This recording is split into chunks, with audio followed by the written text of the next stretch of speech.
chers invités, comme vous le constatez dans cette...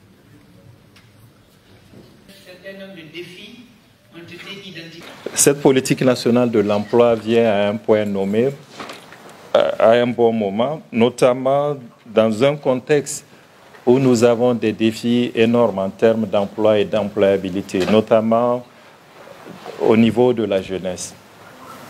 Les jeunes constituent la majorité de la population en Guinée, 77% de la population.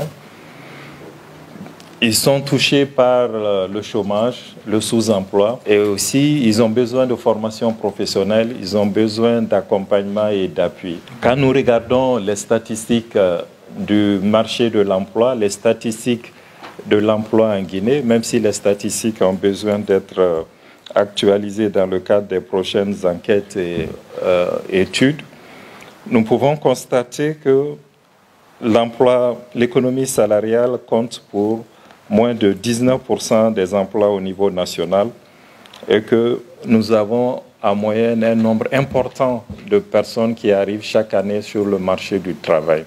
C'est la première fois que notre pays se dote d'une politique nationale de l'emploi.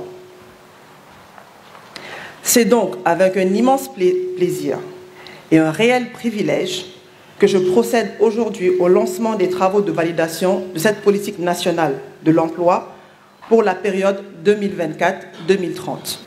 Cette politique nationale est en parfaite harmonie avec les différents documents d'orientation politique et stratégique de notre pays, notamment la vision 2040 pour une Guinée émergente et prospère et le programme de référence intérimaire PRI, dans ces piliers fondamentaux qui visent notamment à renforcer les compétences et qualifications des jeunes et femmes grâce à une formation professionnelle adéquate, faciliter l'accès au financement et fournir un accompagnement technique pour encourager la création de nouvelles entreprises, moteurs de croissance et création d'emplois.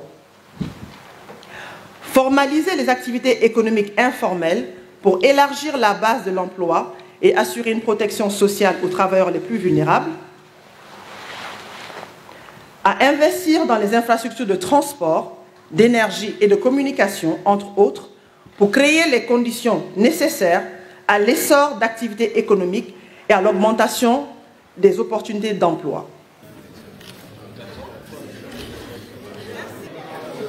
La délégation officielle va se retirer.